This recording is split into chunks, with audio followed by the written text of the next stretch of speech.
Yo, what's going on, everybody? It is your boy Fitzmonk TV here, aka G133. I want to welcome you guys back here to the Legit Shoot podcast. Here with your Smackdown review for October 30th, 2020, Halloween Eve. For those of you guys that celebrate Halloween, I'm not a Halloween celebrator.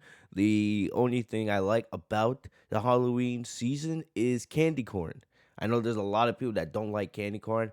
I don't get it. It's one of my favorite candies, and I absolutely love it. So that's really the only thing I really like about Halloween season. I don't believe in the whole trick or cheating or that shit trick or treating.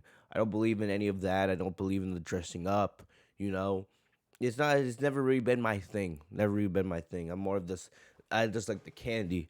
But for those of you guys that are planning on going trick or treating, be safe. We are still in a pandemic. Remember that. Don't do anything stupid. Keep yourself safe and healthy, guys.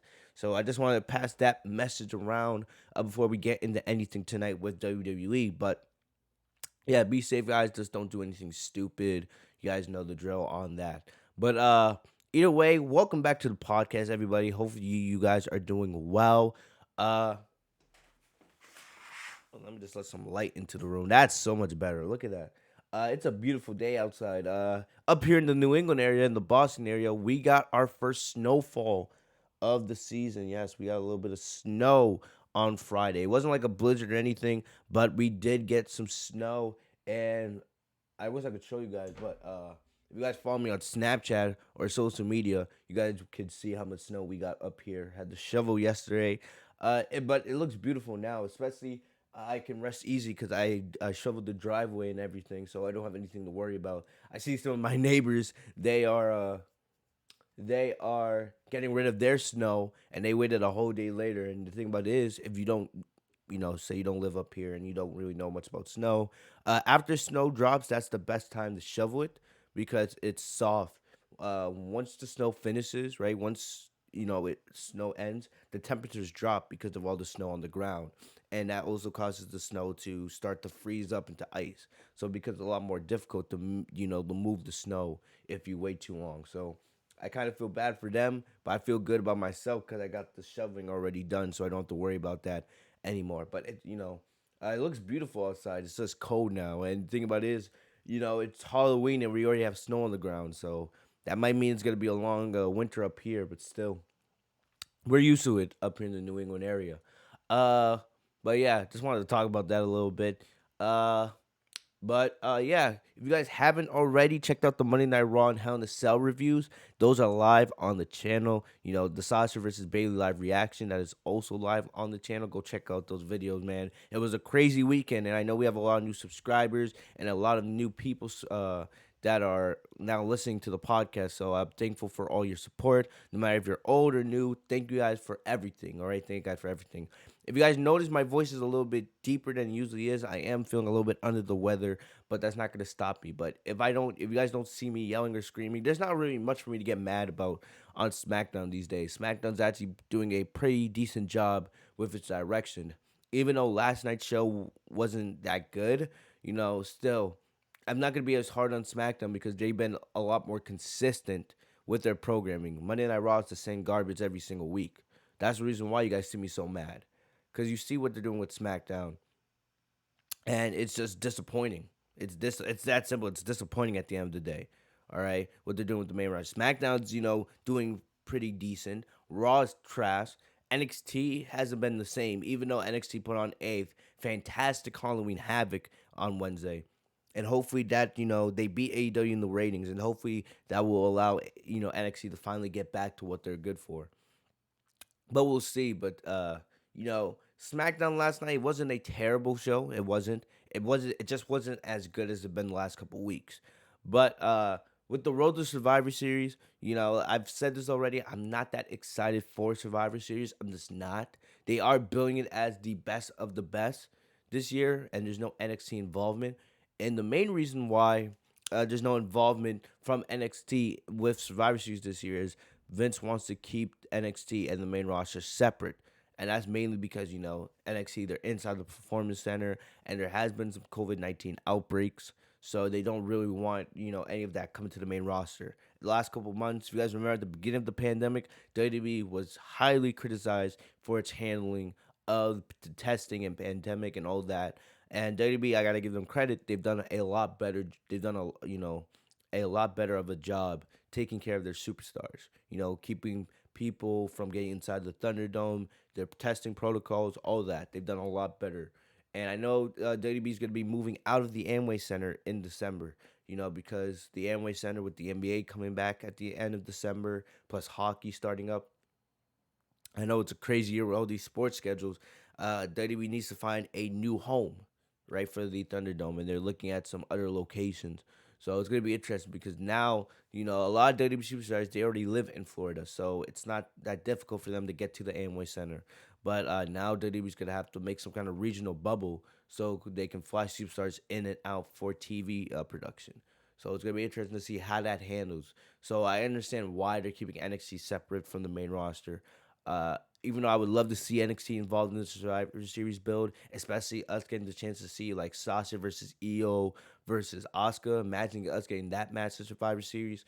Still, I understand why you're doing it, and it's one of the only things I can actually give Vince credit for. All right. In terms of SmackDown, like I said, it wasn't the best show yesterday, but it wasn't terrible like Raw is every single week. And I know there was a lot of discussion yesterday because, the reason why there was no advertisement for what was going to be on SmackDown was because Vince couldn't even approve his own ideas for the show. So like I said, it's one of the reasons why, even though SmackDown's in a decent state right now, and I like where they're going, I gotta say, I'm gonna keep saying it. Vince needs to be put out of power, and I've heard reports that Triple H has been involved a little bit more with SmackDown. I hope that continues because Triple H actually knows what he's doing, and Vince doesn't. The sooner we get Vince out of power, the better, for real.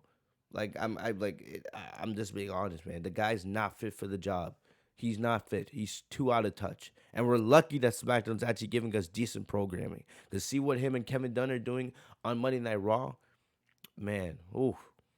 Uh, I'm just grateful. It's one of the things I'm thankful for. I'm thankful for that SmackDown isn't as bad as Raw is right now, for real.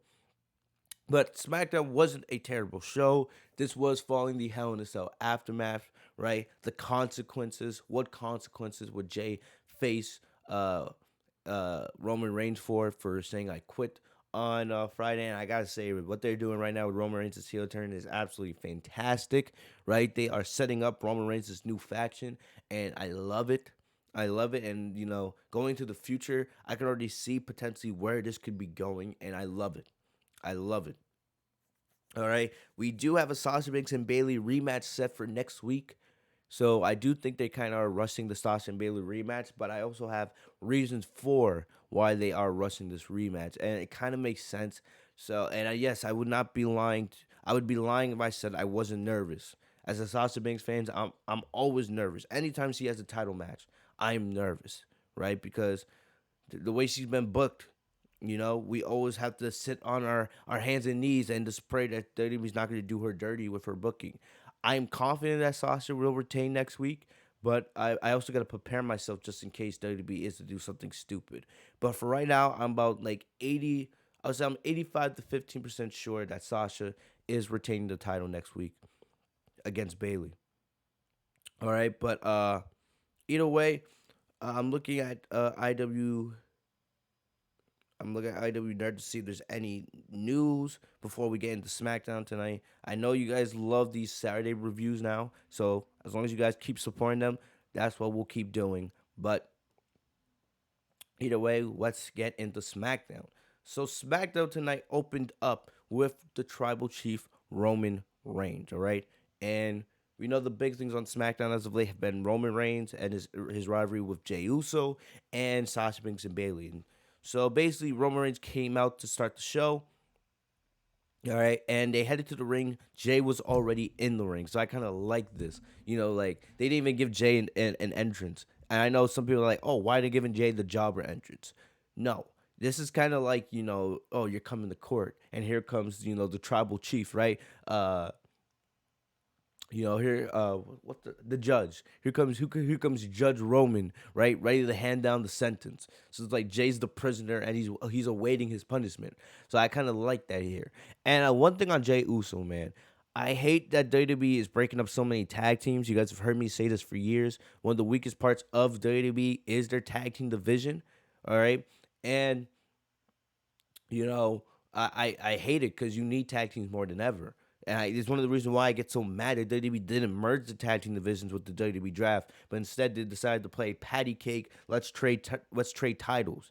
So, I didn't like how they did that, but either way, uh, we came into the segment, and seeing Jay now become, a main event single star, right? And clearly, we already know his bread and butter is being in a tag team with his brother, and that's clear where he's gonna be once Jimmy comes back. But seeing that he has that main event potential, because he absolutely shined these last couple months, right? Some of the matches he had, the match he had with Daniel Bryan tonight, the match he had with AJ Styles a couple weeks ago, what he's done with Roman Reigns, it just proves that there are some really good names in that tag team division that can, excel on their own if given the opportunity.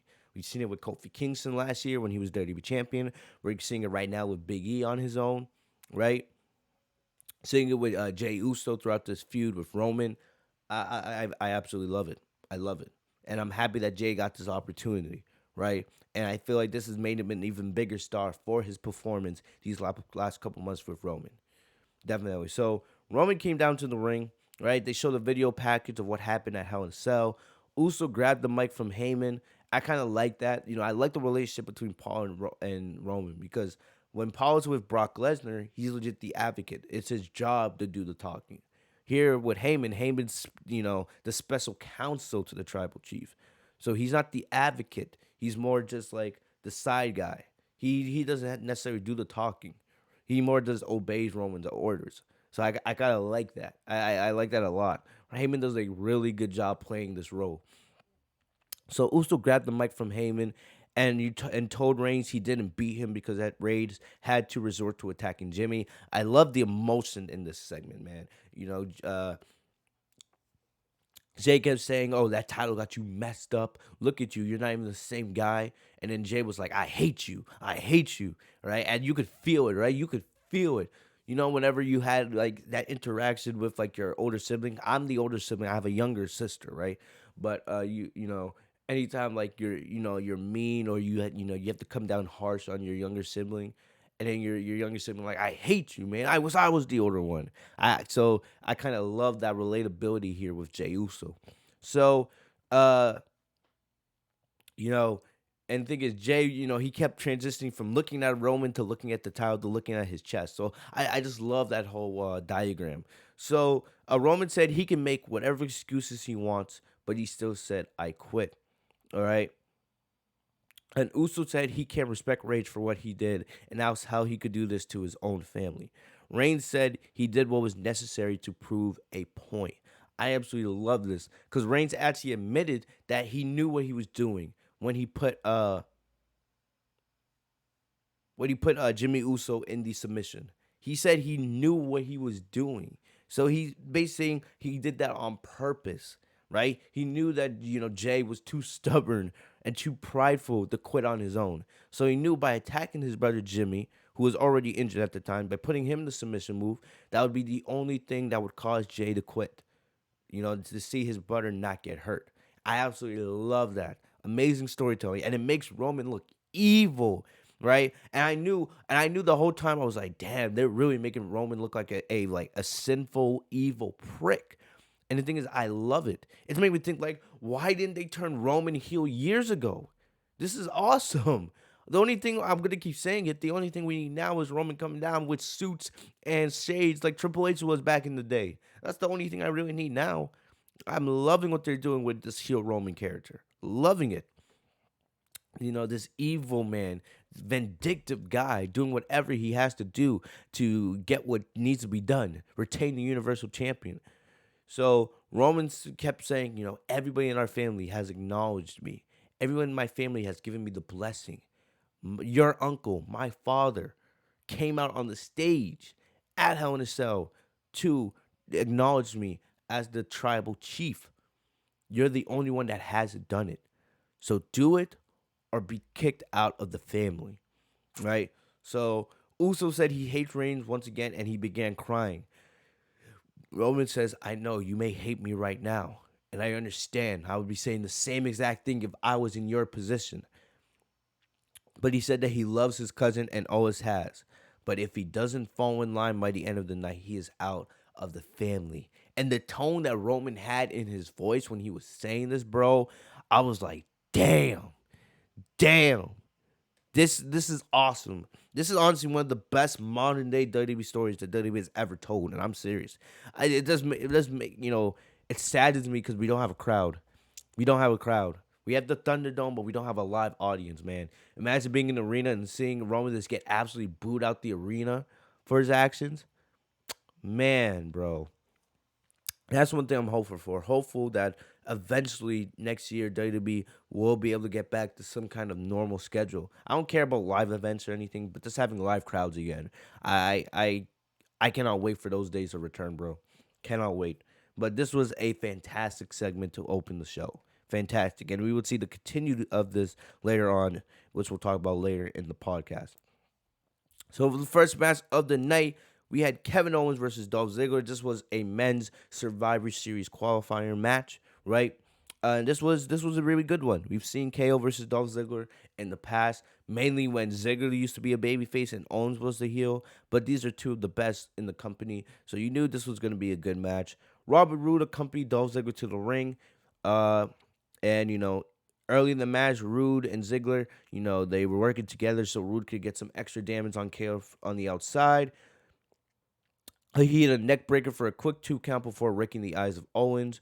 Rude attacked Owens from behind while Ziggler distracted the ref, but the ref realized something was going on and then kicked Bobby Roode to the back, so threw him out. So then we returned from break, and this was pretty good damn TV match. I don't really have any complaints here. This is what I expect from TV matches. Even though Dolph Ziggler is a loser on WWE TV, and I don't give a crap about him because WWE has booked him so badly for the last 5 years, right? Still, this is the kind of action I expect every single week. This was a really good TV match. Really good. So we come back from break. Owens makes a babyface comeback. Ziggler countered a pop-up powerbomb with a beautiful famouser for a near fall. KO blocked a super kick and hit a stunner for the win. Oh my gosh. That's funny. That's funny. Sasha just posted a photo of. Oh, I love this. Oh man. I hate pausing the podcast, but Sasha, finally posted her render. So they had Sasha do a photo shoot as the new SmackDown Women's Champion, right? She did 2 photo shoots. She did a photo shoot on Hell in a Cell Sunday with the title after she won the match, and she did one earlier that Friday afternoon. And she's wearing her Hell in a Cell gear, like the camo gear, right? Like, and I absolutely love it. I love it. Oh man, I'm pretty convinced Sasha's retaining next week. But either way, we'll talk about Sasha in a little bit. But either way, Ziggler won. Ziggler won for a super kick. KO blocked it and hit a super kick of his own, and then hit a stunner for the win. So KO, after the match, he goes to the Michael Cole. He says, "At Survivor Series, the SmackDown becomes the KO show. Just you watch." So I am hopeful. I am very hopeful for KO's booking on SmackDown. They were teasing, KO and Daniel Bryan being a tag team, but I never really thought that was going to be the case. I feel like that was just them being, random, right? That was just for a one night thing. KO and Daniel Bryan, they thrive in singles roles. And, we're seeing Daniel Bryan, they're setting up Daniel Bryan versus Roman Reigns for the Universal title, which I cannot wait to see, all right? A feud I've been waiting a long time for. And I think KO, you need to build him up. He could potentially face Roman Reigns for that Universal title sometime, maybe potentially earlier next year on the road to WrestleMania. I'm hopeful for KO's booking.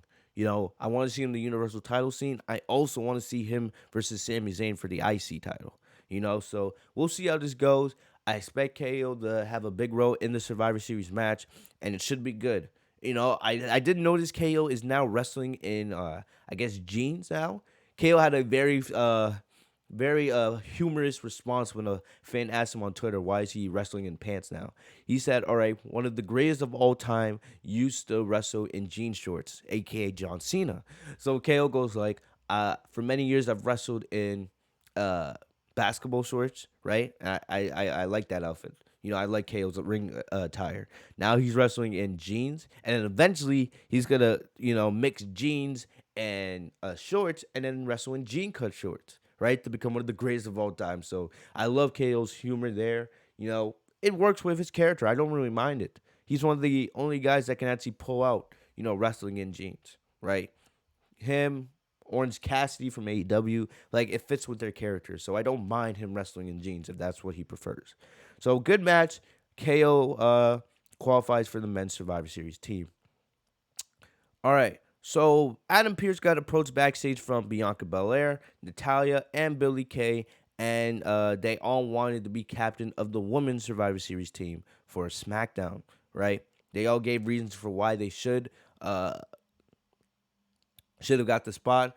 Adam Pearce said, if you guys all want to be on the team, let's book a triple threat match. All right. And he booked a triple threat match between all three women, and the winner would not be the captain, but would be on the Survivor Series team. Right. So basically, I feel like potentially the captain of the team is going to be Bayley.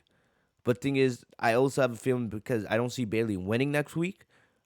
Sasha's retaining the title, and I've heard rumors that Bayley could be, taking a couple months off, and we'll talk about that in a little bit. So I don't know. It's either gonna be Bianca Belair or Bayley as the captain, but there's 5 spots on that team, so I was kind of surprised why are they doing a triple threat match, right? We'll probably end up seeing Natalya on this team anyway. So I'm looking at it, Bianca Belair, right? She'll be on the team. Potentially Carmella. And we'll talk about Carmella in a little bit. Um, and it's hard because SmackDown has a decent women's division, but I'm not remembering their names. And Bailey's not going to be there. Probably Natalya would be 3. She'll probably end up on there in like a last chance match. Probably maybe Zelina Vega, right? Or oh no, Riot Squad. My bad. So it would be Bianca Belair, the Riot Squad, which would be Liv and Ruby. That's 3 spots.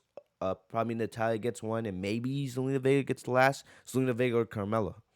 That's what I'm thinking.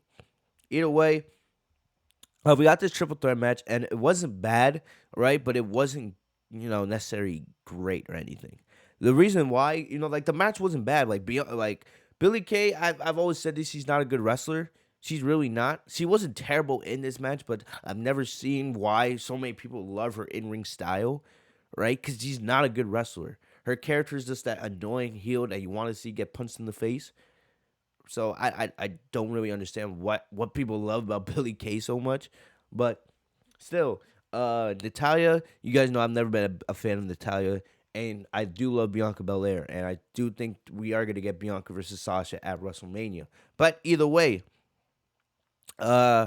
basically, the one thing is there was like 2 points where they, I believe Natalya had Bianca in a sharpshooter, and then Billy came over and did a crossface on Bianca. So she was in a double submission, but she refused to tap out. And it was like, she was held in that spot for like a good 15, 20 seconds. I'm just like, okay, clearly Bianca's not going to tap out. So they're just dragging the spot on. So Natalya finally lets go of the submission hold, right? She gets up.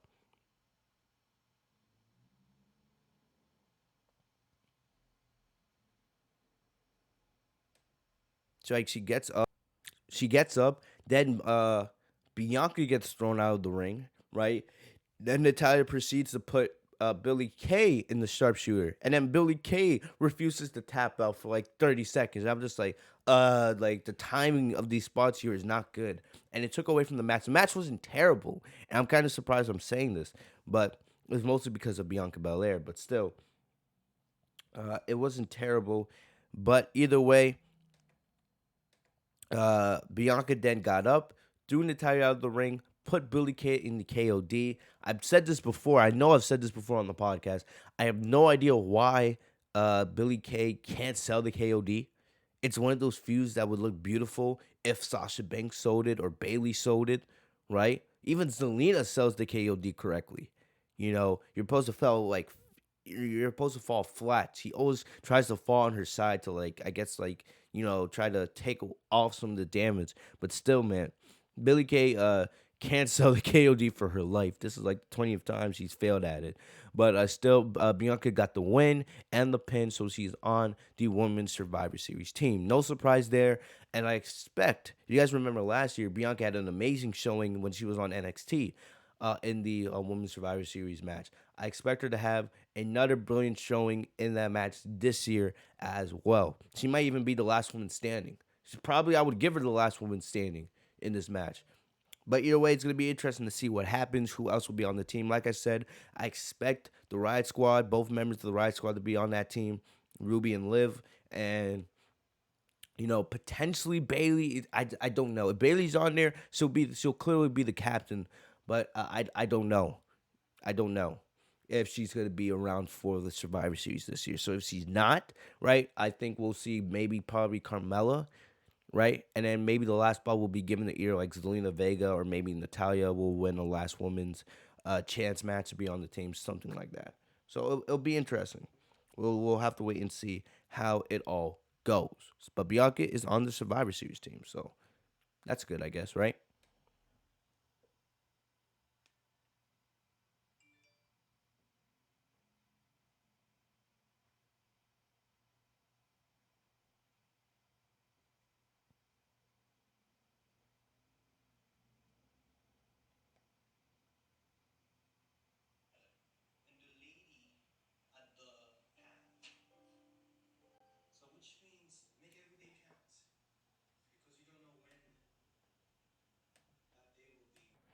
So they had Carmella, right? Carmella, you guys know she has this new character, this untouchable character. Like she's like I believe she's wearing a wig. She has this like super like blonde hair. It's like beyond blonde now. And if you look on her Instagram, her hair is clearly not that light. So I believe she's wearing a wig. But she has this whole new character where she calls herself untouchable. She now has ridiculous amounts of makeup on, right? She's wearing heels and everything. So basically, she's like a fashion girl, kind of like a bootleg Eva Marie. Basically, that's what it is. It's a bootleg Eva Marie character, and I absolutely hate when WWE pose these characters. I had no problem with Carmella's previous gimmick when she was like the fabulous Princess of Staten Island. I didn't mind it at all. I hate these kinds of gimmicks. I really do. Because they come off ridiculous. They remind me of the Divas era. I'm just like, there's really not a place for that in WWE these days. I hate them. But she cut a promo and she kept talking about, like how she's untouchable, this other nonsense that I really couldn't listen. Right? She kept telling these servants, get her champagne and everything. I'm just like, oh, whatever, whatever, whatever. So then at the end of it, right, she said next week on SmackDown, she would show people why she's untouchable. So I was thinking, huh, right, so what, Carmella's gonna be on the Survivor Series team? Is that what they're planning? But they didn't announce any match. I'm just thinking, okay. And the second we got the Sasha and Bayley segment we got tonight, it was like, okay, it all makes sense. And we'll talk about that in a little bit. All right, but keep in mind when I mentioned Carmella, because I think she's gonna have a role with what happens with Sasha and Bayley next week in their rematch. So next up, we had Murphy offering an apology. So Buddy Murphy offered an apology. He is a babyface now, which I don't really mind. But Murphy came out with Alea Mysterio. There was a lot of talk about this on social media. This was hilarious. But he wanted to apologize to Ray and Dominic for everything he did while he was the disciple of Seth Rollins, right? And he said he did horrible things, but he needs to apologize for his actions. Ray and Dominic refused to come out to the ring. He asked them multiple times, but they never showed up. But Seth showed up instead, and Seth said, I find it ridiculous when Seth comes out and he's wearing like a suit, but he's not wearing a shirt. Like he's shirtless, and then he's just wearing like a suit jacket over it. I'm just like, bro, come on, just wear a t-shirt or something. I understand you call yourself the Messiah, but it looks kind of ridiculous for you to be walking around shirtless with a suit jacket on. Like you look like you're drunk coming out of the club at 3 a.m., bro. But Seth goes on. He was like, the Mysterios will never accept him, but he will forgive Murphy and embrace whatever kind of relationship he has with Alea. All right. It was kind of funny. Seth was like, I will marry you two right here, right now. All right. If that's what you wanted. So Seth clearly trying to get Murphy back on his side. I'm kind of, like I said, I was kind of surprised we didn't get the end of this at Hell in a Cell because we are now just about to enter November. We are entering November. Becky's gonna be having her baby in December. So I was like, all right, wouldn't they write Seth off TV so he could spend time with, his fiance, with his kid that is about to be here? I don't know. But I also thought, oh, maybe are they saving Seth, being rented off TV for Survivor Series? I could definitely see Seth being potentially the captain of the men's Survivor Series team. But it was interesting. But Seth was trying to get into their heads, but then Dominic attacked Rollins from behind.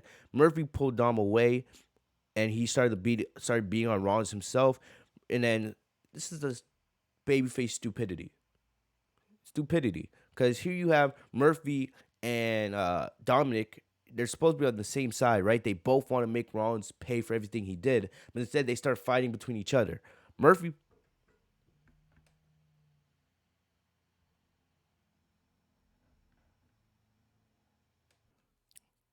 So like I was saying, just pure pure stupidity from the baby faces here, man. Like instead of working together, they start brawling with each other. I'm just like, ugh. So this allowed Rollins, of course, get away. Then Ray tried to intervene on behalf of Dominic. He starts beating on Murphy, even though Murphy was trying to keep everyone calm, but of course not.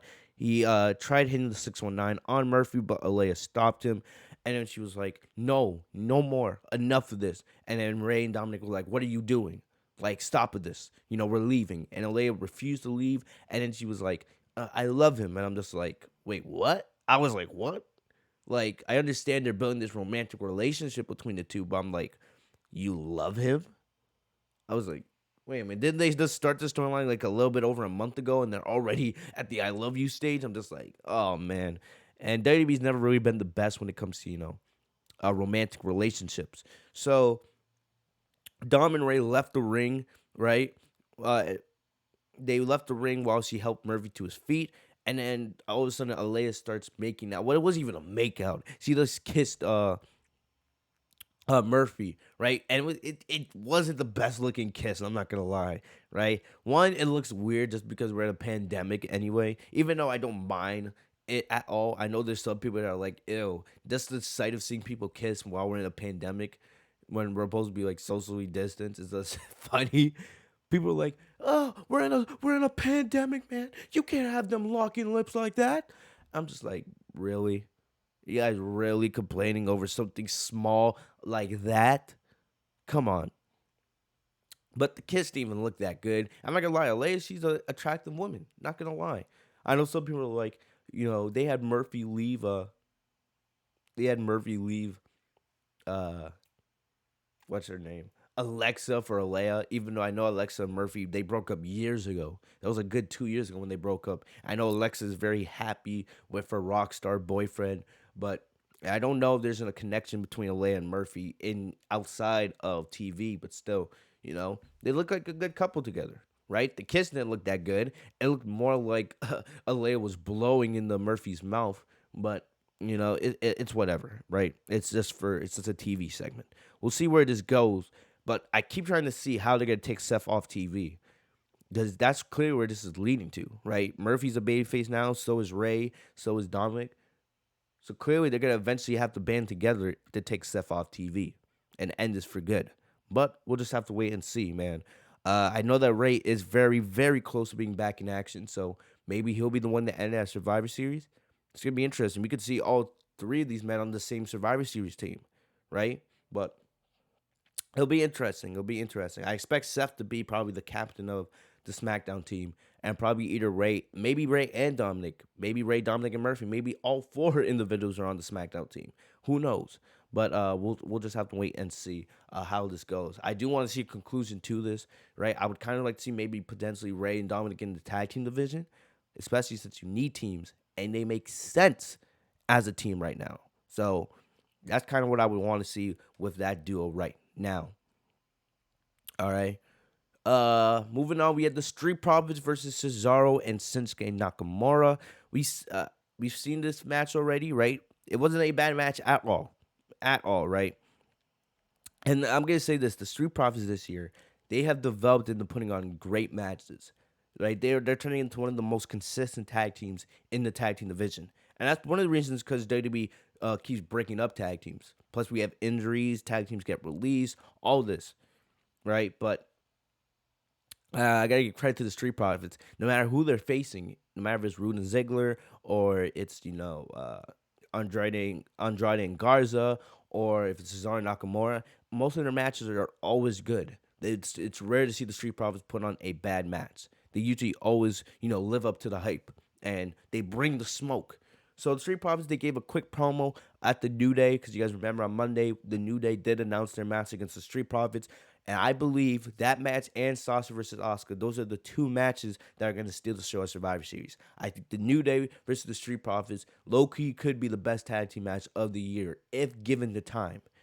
These are two of the best tag teams in the world. We know how the New Day, we know how they always ramp it up to another level when it comes to big tag team matches. And the Street Profits, they have impressed me a lot this year. Even though there's been times where I wish they were booked a little more seriously, but still, in the ring, they almost always bring, the smoke. So having these two really good tag teams, probably the two best tag teams on the entire main roster, you can make an argument that these are the two best tag teams in the entire company, even though I believe Undisputed Era would have something to say about that. But still, I am very excited for their match at Survivor Series, and uh, it was more about respect here. The Street Profits said, "We love the New Day, we love everything we do, but we're not coming to Survivor Series to have a bowl of bootios. We're coming to bring the smoke and show why we are the best of the best." So I expect this to be a damn good match. And then I'll save my winner for a couple weeks when we do, of course, Survivor Series predictions. But I expect this to be a really good match, and I cannot wait for it. So we got Cesaro and Nakamura coming out. This was the tag team match. You know, I kind of predicted this was the match they were gonna do because we had already seen Root and Ziggler earlier on in the night, so I was not surprised that they had booked Cesaro and Nakamura in this match. So the match was great. It was a really good tag team TV match. We saw some really good matches tonight, like with Daniel Bryan and Jey Uso. We saw Street Profits with Cesaro and Nakamura. We also had KO versus Ziggler. So some really good ring action. So we came back, right?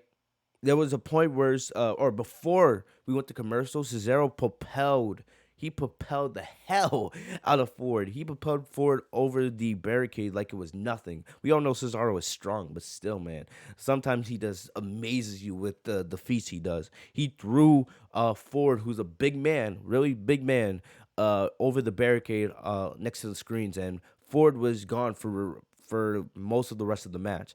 Basically, it was more Dawkins by himself, right? But Ford got back into the match. He was able to mount a little bit of offense against Nakamura. Dawkins got the hot tag and went on a rampage. Cesaro and Nakamura teamed up on him and almost won before Ford broke up the pin.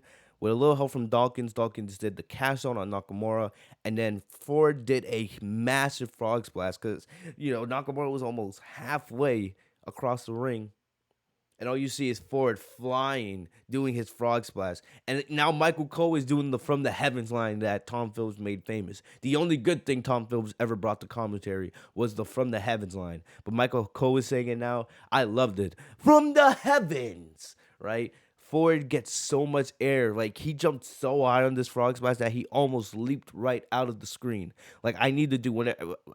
Probably, if I remember after this, I'm gonna go on social media, find Ford's Instagram, and see if I can find what leg workouts he'd be doing. Because that's crazy. He could have done. I don't know why he didn't do freaking track and field. Because he could have made a career probably being in the Olympics with his athleticism.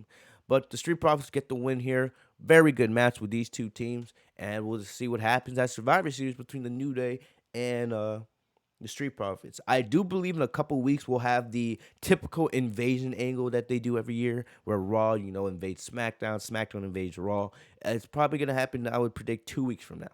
2 weeks from now, I expect us to see the annual Survivor Series angle, but we'll see what happens. But good match here. And yeah, that's what I gotta say about that. So next up, Sasha Banks and Bailey. All right, if you guys haven't already, go watch The Mandalorian. I know I'm not being paid for this or anything, but go watch The Mandalorian. Season 2, episode 1 came out last Friday morning. I watched it when I woke up. Absolutely amazing. And I believe there's a chance Sasha will be in episode 2. I read the synopsis for episode 2. And if you guys saw where Sasha appeared in the trailer, it would make sense. It would make sense, but we'll wait and see what happens with that. But they didn't make much mention of Sasha and Bailey on this show, especially for how great a match they had in Hell in a Cell. They didn't make much of a mention for the match. They didn't even show like a video package. They had a whole video package set up for Roman and Jay, but they didn't have a one set up for Sasha and Bailey. They didn't even mention Sasha before this point in the show. And I don't really like that because we all know Sasha and Bailey have been the best thing on WWE TV outside of Roman Reigns.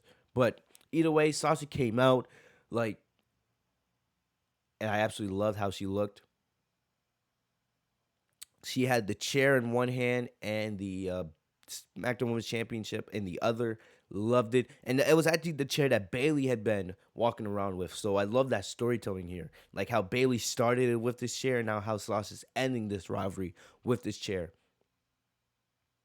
And like I said, I don't know where Sasha gets these outfits every single week. I don't get it.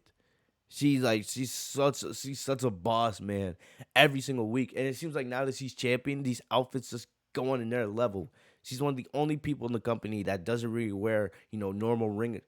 She doesn't wear like the generic WWE shop attire, right? When she's not wrestling, she's wearing these fancy outfits, and she actually looks like a star. She looks like a star, man. I hope that we sees this because we see it every single week where she comes out with these outfits, no matter if it's a tracksuit or it's just just she's a legit boss. She comes out with the shades and everything, man, looking like looking beautiful and everything. And I was loving this. I was loving this. Seeing her with the belt and the pyro, mwah, beautiful, beautiful. It's so beautiful to see Sasha with pyro because he deserves it, right? But anyway, we came back from break. Sasha had the chair in the middle of the ring. She had the belt in on her shoulder, which looked beautiful. And she talked about Bailey for a second. She was like, at Hell in a Cell, I did exactly what I said I was gonna do, right? And it was rare. It was kind of weird. 'Cause we were seeing Corey Graves talking all positive about Sasha. After all the years we've had Corey Graves say negative things about Sasha on the main roster, now he's actively being positive about her. Shocking. But we saw, Sasha uh she was walking around the chair as he was talking about how she did what she said she was going to do. She was the one that was going to Bailey started this, and she said she was going to end it by taking away the one thing that mattered most to her, which was the SmackDown Women's Championship, right? And then seeing that confidence on Sasha's face, she actually then sits down in the chair like Bailey had been doing the last couple weeks, and she was kind of reflecting on like her relationship with Bailey, talking about how they were best friends, how they were sisters. But now, when Bailey uh turned her back on her, Sasha remembered that it was not them being together that made them unstoppable. She was the one that made their duo unstoppable. So I absolutely love that line, right? So then Sasha was like, "Oh, what's next? Survivor Series. I'm gonna go one on one with Asuka. Reigniting their rivalry from this past year and years past." And Sasha said she was ready to prove to Asuka that she was the best of the best. And Sasha's confidence here was amazing.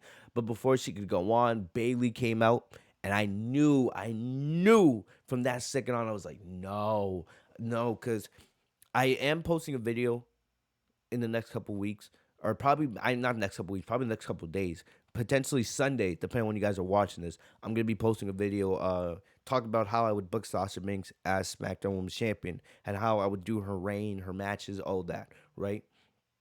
So make sure you guys look out for that video. So uh I was potentially thinking, all right, WWE, even though they don't have to do it, they're probably gonna do a Sasha versus Bailey rematch, most likely, and I would save it for TLC, do a tables, ladders, and chairs match, right? I don't, and uh, I thought that's what we were gonna get, but Bailey came out And then right away, Bailey comes out like, all right, yeah, you won. Even though you forced me to sign a contract that I never wanted to sign, you won the title anyway. It doesn't matter. But we all know your history with defending titles, right? And I'm just like, oh, I knew Bailey was going to say that. Because I remember just 3 years beforehand, SummerSlam 2017, the night after, Alexa Bliss came out and gave the same exact promo, talking about how Sasha can never retain titles. I was like, here we go. They're rushing the Sasha and Bailey rematch, right? Probably for ratings, but still. So Bailey was going on like, ding dong, hello, trick or treat. Next week I'm challenging you to the SmackDown Women's Championship, right? And then if you accept, you better enjoy your short but predictable 13-day reign as champion. And then Sasha accepted, and she said, sure, because bitches never, what does he say?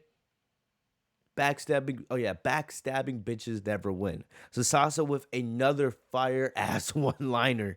Like, man, like, I think it's like all her best one liners always involve the word bitch, right? Uh, like, remember when she said, what was it? When she said the Becky, like, at Hell to Sell, the boss is gonna make you, uh,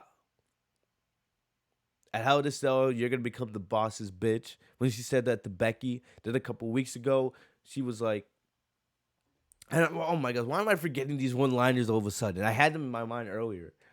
Yeah, I had to take a second to find the lines, not to make myself look like an idiot. But remember when she said like the Nia Jax, bitch, what line? When Nia was like, get behind the line of who's gonna face Ronda Rousey a couple weeks ago. Sasha's like, bitch, what line? Right, and then she went to beat Nia's ass in the match afterwards. Then she said to Becky, the man is gonna be the boss's bitch, right? When they were building up that match for Clash of Champions last year. Then she also said backstabbing bitches never win.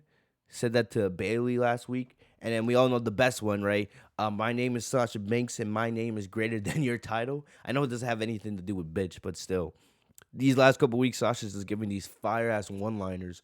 But it was announced Sasha will be facing Bailey for the SmackDown Women's Championship next week, right? And we'll see. Can Sasha finally retain a main roster singles title? I think she can. They've already started marketing, right? Sasha versus Asuka. They've already started marketing that match. And it would not only would it anger me and everybody else in the community if Sasha lost again, but it would anger, the community, and it wouldn't make sense. Why would you give Sasha the title just to have her lose it? Like, what? It would have made everything that they did at Hell in a Cell a joke, right? Well, there's two big curses left with Sasha Banks. There's two curses. There's the Sasha can't defend a main roster singles title, right? There's that curse. And there's also the second curse, which is Sasha hasn't won a WrestleMania match yet. I think next week we're finally getting rid of the most annoying one, the main roster singles curse. And then we'll finally end the WrestleMania curse later in the spring. But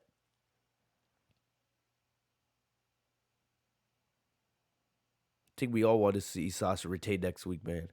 I do not. You guys remember, for those of you guys that were subscribed at the time, you guys remember my SummerSlam review. Possibly the angriest I've ever been on this podcast.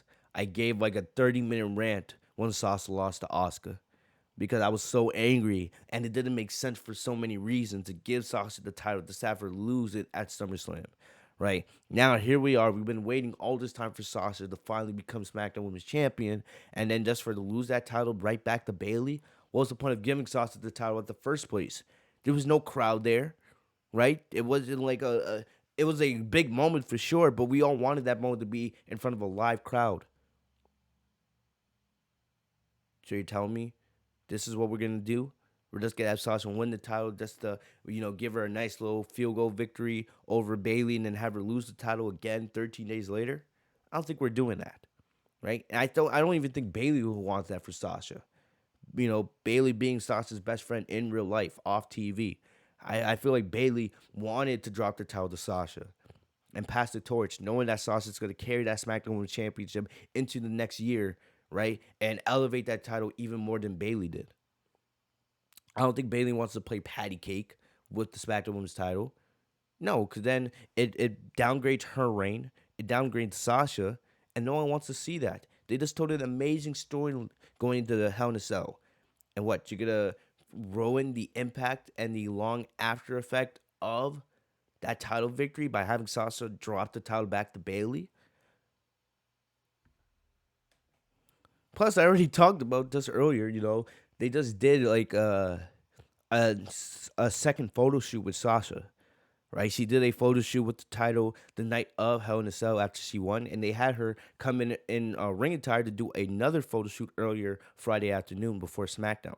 So I don't see Sasha losing the title. I don't think Bailey would want that for Sasha, right? I feel like they're doing this just to rush the rematch.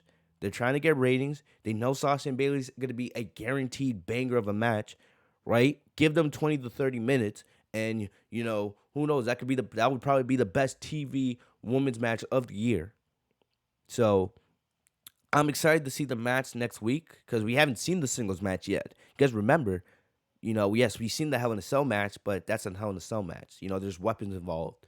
That's more of a street fight than an actual wrestling match, right? And then uh, we were supposed to get the match a couple weeks before that, but remember, we had the whole DQ. The match really never even started.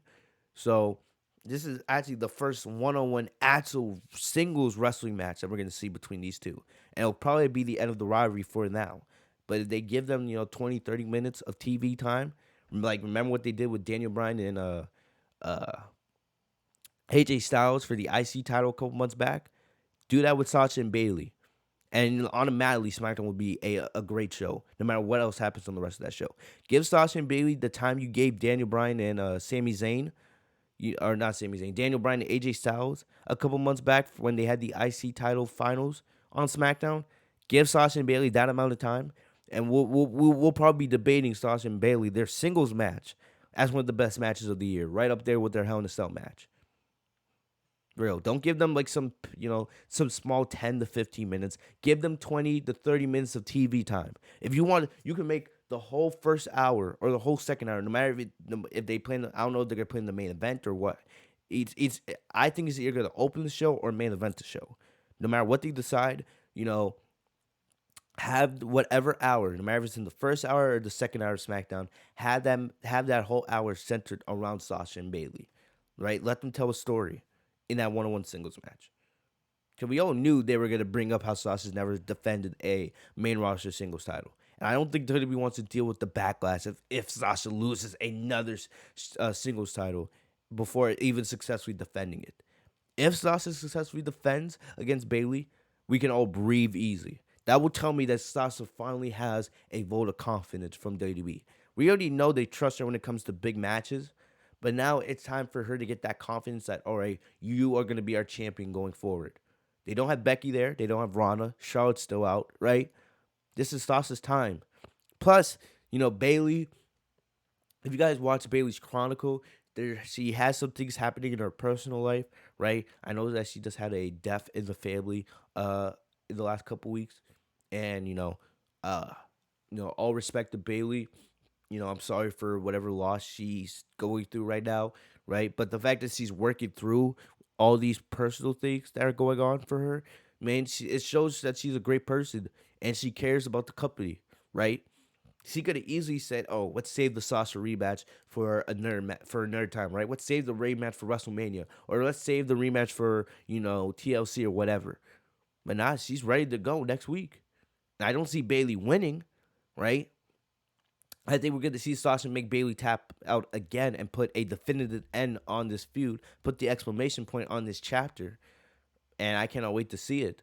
But either way, all respect to Bailey, for continuing to perform. I know they're not doing live events, and people will say, "Oh, they only have to be there once a week for tapings," right? But still, man, wrestling through a tough time, that has to be tough on her. She probably wants to go. I know she lives in San Francisco, I believe. So she probably has family back there that she wants to go see. But she's staying here. And, I got to give respect to Bailey. I expect Bailey after next week, she's probably going to take some time off, right? And if she doesn't, she'll probably be the women's captain for Survivor Series. But I do expect Bailey to take some time off. Maybe we won't see Bailey till around the Royal Rumble or Elimination Chamber time. That's when we'll see Bailey return. But still, it's gonna be interesting. It's gonna be interesting. But I expect Sasha to retain. I do have one request. I do have one request. I would love to see Sasha wear uh her Clash of Champions gear from 2019. That's like the red, blue, and gold gear, right? I love that. It's one of my favorite gears. And when I did a cameo with Sasha, I asked her what was her favorite ring gear, and she actually told me that was one of her favorite ones, that Clash of Champions one. It goes so well. Red's my favorite color, right? And the blue matches her hair, it matches the title. Like I hope we see Sasha wear the red and blue gear next week. But either way, man, I'm excited for the rematch next week. Hopefully, they get 20 to 30 minutes. I expect Sasha to win, but I will mentally prepare myself if they do try to have Bailey win the title back. But I don't think it's going to happen. But I will mentally prepare myself just in case they try something like that, right? And if they do, I'm just letting you guys know right now, you will not get a SmackDown review next week. You will not get a SmackDown review next week if Sasha loses the title. You will probably just get a video of me ranting for 20 to 30 minutes, just like SummerSlam. I hope not. I don't want to do that. I don't think I'll have to, but I'm just letting you guys know just in case. But I don't think Sasha's losing next week. What I expect is, I think this is where Carmella gets into play. I think Sasha's next rivalry is going to be with Carmella. Her first big rivalry as SmackDown Women's Champion is going to be with Carmella, right? We know we have Sasha versus Asuka at Survivor Series, but what I think is going to happen, I think they're going to have Carmella attack Sasha after she beats Bailey, right? Because Carmella said, "Oh, I'm gonna do something next week and show the world why I'm untouchable." I think they're gonna have Carmella attack Sasha next week after a match with Bailey, and that's gonna start Sasha feuding with Carmella going to the end of the year and early 2021. And I'm not saying I'm. I think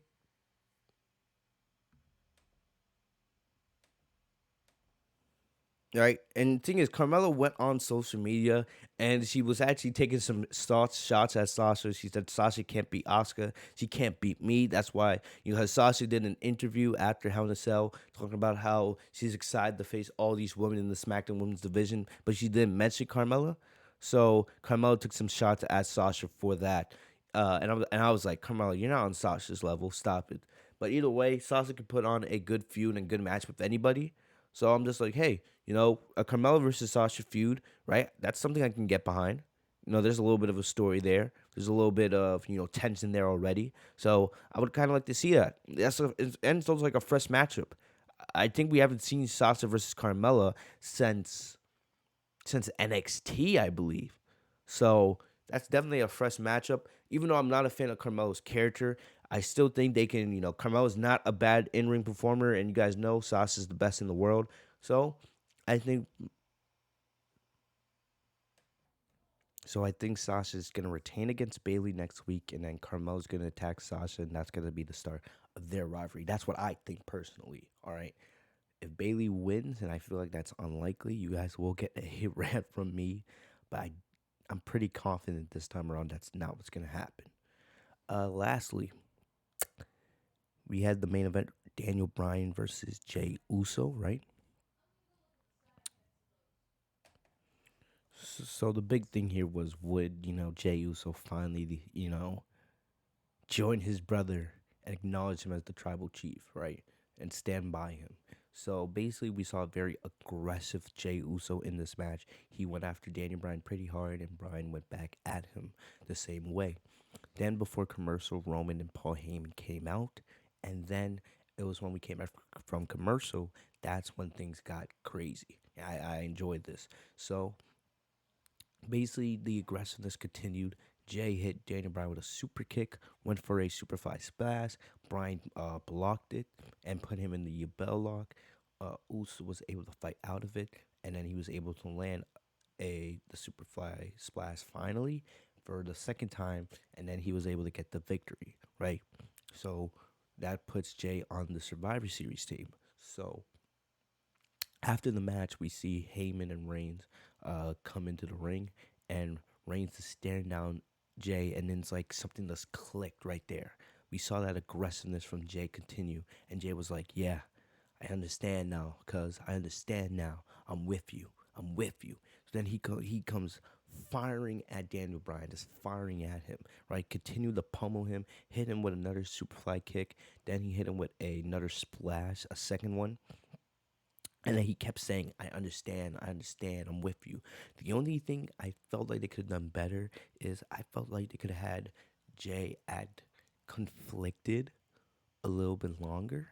But either way, the way they did it here was great. The segment was great. I just felt like, it felt a little bit weird because at the beginning of the show, Jay was sad. He was all baby face, he was all like, why are you doing this to me? He was emotional. And then for him to just pull that trigger so quickly, right? And understand, like, okay, this is what I got to do, right? To flip that switch so quickly, it just felt a little bit odd. But the overall segment was great. The segment was great. So he kept beating the crap out of Brian, just beating on him, beating on him, beating on him, right? Then he sent him into the steel steps, and then he put Brian through the announce table with a superfly splash to end the show. And then as the show went off the air, he kept beating on him, beating on him, beating on him. And I believe, I didn't see it, but I believe that we put out another clip, on Jay beating on Daniel Bryan even after the show went off the air, which I don't know, but like, damn, they really wanted to send that statement home that okay, Jay's joining his brothers side by side now. So clearly they're setting up the tribal chief faction, right? And Jimmy Uso's gonna join, most likely whenever he's cleared to compete, which should be early January, late December. So I like this. I like this, and I'm already thinking, right? Sasha's women's champion, a Roman Reigns versus Daniel Bryan feud for the WWE title or for the Universal title, and then potentially, the Street Profits, because I don't see them losing those tag team titles anytime soon, right? You have the Street Profits versus a heel Uso. Remember how good heel Usos versus New Day was a couple years ago? Imagine that now. The Street Profits and the heel Usos, man. Woo. SmackDown's looking good. Plus you have Sami Zayn, right? There's a lot of good stuff happening on SmackDown. So that's the way the show ended tonight. Even though we all knew that Jay was eventually going to join Roman, I like the way they did it here tonight. It's a nice start to the faction. It also starts the Roman versus Daniel Bryan feud. So man, I'm excited to see where this goes. Really am. I like this. Lots of good stuff coming out of SmackDown, and all in all, wasn't a bad show tonight. It wasn't terrible, right? It wasn't. It just wasn't as good as the last couple weeks, but it wasn't a bad show in any stretch of the imagination. But let me know what you guys thought. That's about all I got for you guys today on the podcast today. All right, like I said, I love what they're doing with Roman. Now we got Roman versus Daniel Bryan on the way. Now we got the Tribal Chief faction, right? Sasha and Bayley next week. I expect Sasha to retain. Even though I'm a little bit stressed out thinking Sasha could lose, but I don't think she is. I'm pretty confident she's retaining next week. And they're going to start a feud with her and Carmella, right? So either way, let me know what you guys think in the comment section down below. Let me know if you guys enjoyed the podcast. Leave a like on the video. Subscribe if you guys are new. Hit that bell so you guys are getting all notifications every time I post a new video. Thank you guys for the love and support, man. I went over an hour today, which is kind of surprising, but still, thank you guys for everything once again. I'll see you guys later. Have a great day, guys. Peace.